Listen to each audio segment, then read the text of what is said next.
Hi there, in today's video I want to discuss something that isn't much discussed in a lot of the motivational and business literature and videos and stuff, and that is what to do when things get tough. And I promise you, things are going to get tough.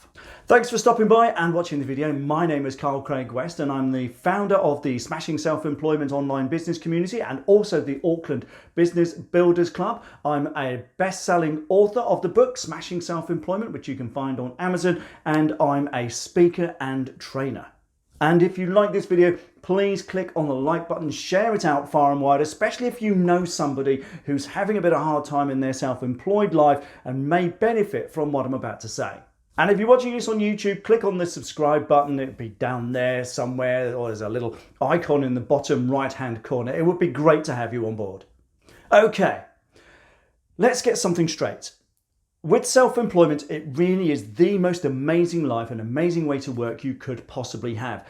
But let's not be under any illusions here. It will get tough. And if you've been around a little while, you'll probably, in fact, almost certainly have experienced tough times.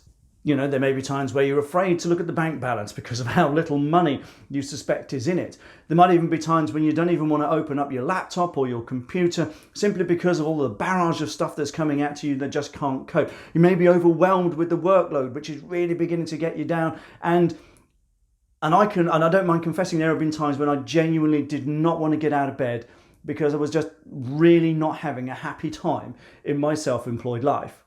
But whatever your struggles, and don't get me wrong, like I said, it's the most amazing thing to be self-employed. It's going to be tough. And especially if you've got a young family to contend with as well, you'll be spinning so many plates that sometimes it can genuinely feel overwhelming. So, having painted a rather negative picture there, I want to try and turn that on its head and give you some tactics that I've done, and I know that other people have done to great success, that have worked for them in tackling things when it gets tough. One of the best things you could do, and to be honest, I think this is probably the first thing you should do, is find someone who's been self-employed for a while and talk to them. Tell them you're having a hard time. Tell them if there's something specific you think they may be able to help with. I'm having a hard time with this. Have you been there and done it? What did you do and what would you suggest I do? Now, there's nothing wrong with bearing your soul. Obviously, somebody needs to be somebody you trust and you've known for a little while. Don't just go with the first person you think you get along with in a networking event. It needs to be somebody trustworthy because you're likely to share some confidential stuff there. And the last thing you need is somebody bunging it out onto Facebook. But there's nothing wrong with sharing issues. In fact, to be honest, a lot of the stuff on mental health awareness right now is about sharing your challenges. You know, when things get tough, talk it over. And when you're self-employed, yes, you may be working on your own and you may be working for yourself, but that doesn't mean you need to tough it out on your own. You can get help. Been there, done that. I promise you it works. Another big deal when you're self-employed, especially when it's tough, is to make sure you stick to a routine. Now, one of the big things about when people have depression is that the counsellors will often advise you to have a routine and stick to it. So at least in some way, shape or form, you're going to be making some kind of progress. Now, I'm not suggesting that self-employment gives you depression. Having said that, I know quite a few people who are self-employed who've been through depressed times and have suffered from depression. But having a routine is a big deal, particularly when it comes to doing marketing, for example. So I typically do my marketing stuff at the beginning of every day. And even when I've had hard times, if I got not much else done that day, I did that bit. Because getting and keeping customers should be your number one business activity. So make sure that you give yourself a routine. It could well be, I do my marketing at the beginning of the day, then I do some client work, then I check my emails, then I have a spot of lunch, then I do some more client work, and then I do admin at the end of the day. However you frame it, do it. Write it down, put it on paper so you can see it every day. Between this time and this time, I'm doing this. And even if you don't accomplish a great deal, you've at least accomplished something during that time. And you know what you're going to be working on at certain days. So you don't have to sit there wondering and wondering what on earth you're going to be doing. Another useful thing to do is to plan your following day at the beginning of this day. So I've always been a mantra of the day's not over until the next day is planned, because the last thing you need to be doing, and it comes back to what I said previously about having a routine, the last thing you need to be doing is sitting down wondering what the hell you're going to work on. Plan it out. Write down a short list of the things, and even if it is just little jobs, you'll feel so much better for getting stuff off the list. Write down, the day's not over until the next day's planned. Plan your following day at the beginning of this work day, simply because it works. And it helps to introduce that routine, and it will give you a sense of accomplishment. And when times are tough, you need a sense of accomplishment.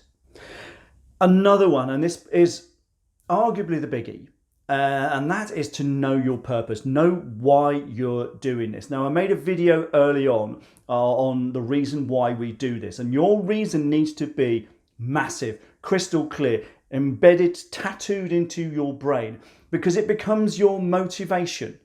And especially it's needed when times get tough. Now, I'll share a link to that video below because it expands it out a lot more than I'm going to do now. But know your purpose. Now, if you're having to pay the bills, of course, that's massive motivation. You literally cannot afford to sit on your rump and do not much for ages, because you'll just dig yourself in and wallow in it, and it will just get worse. So your motivation, especially for your kids, to pay the bills is humongous. So cling to that.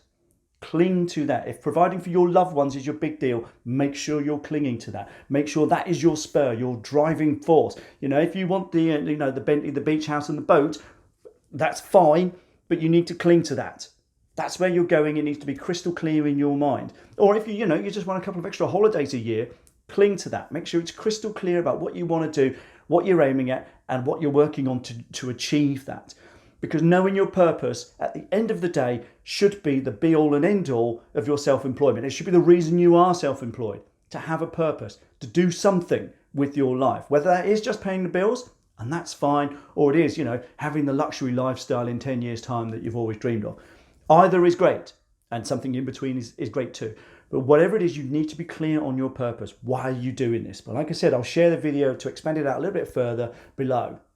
And finally, give something back. One of the best ways to overcome having a hard time is to do something good for somebody else. Now, if somebody's helped you and you phoned them and asked them for advice on the spot, do something for them to give something back. Buy them dinner or whatever, or get them a book that could be particularly useful to them. Don't buy booze, because some people might be offended. But whatever you do, somebody helps, give something back. Make it something tangible. Don't just send a voucher. Give something tangible. Now, if you can't afford that now, that's fine. Offer to help them in return on something based on your expertise, but do not just keep asking favors. Give something back. I mean, you should always be giving something back to your community anyway, and you will naturally do stuff for your family. But if somebody helps you, make sure you return that favor. I promise you that reciprocal arrangement will be huge and long term could be incredibly beneficial. But don't just take it for granted, and don't make it a one-sided arrangement. So there you go, a handful of tactics. Now, I've done all of these in the past, and I know they work, and that's why I'm sharing it with you. I'm a big fan of stuff that works. So remember, whatever it is, find a mentor, talk to somebody. Remember that it's going to get tough, and other people have been there and done that and can provide you with input and advice which you may not be able to find from reading the motivational books, because they just don't tackle this stuff. Try and get a routine as much as you can. Remember, the day's not over until the next day's planned. Slot that into your routine. Know your purpose. Make it big and bold in your mind. And remember to give something back. But that's it from me. I really do hope it struck a chord with you. I know things are tough at times, and especially with this last year and COVID, it's been outright miserable for a lot of people.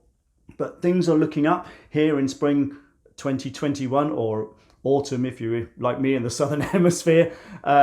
Things are looking up, and economies are starting to get rolling again, and I think good times are on the way. I really do think a big recovery is on the way, and if you're well placed to take advantage of it, you're going to be feeling so good. Anyway, that's it from me. Remember, you've got questions, please ask, like and share this video, subscribe if you're watching on YouTube. But that's it. Appreciate you tuning in. Thanks a lot, and bye for now.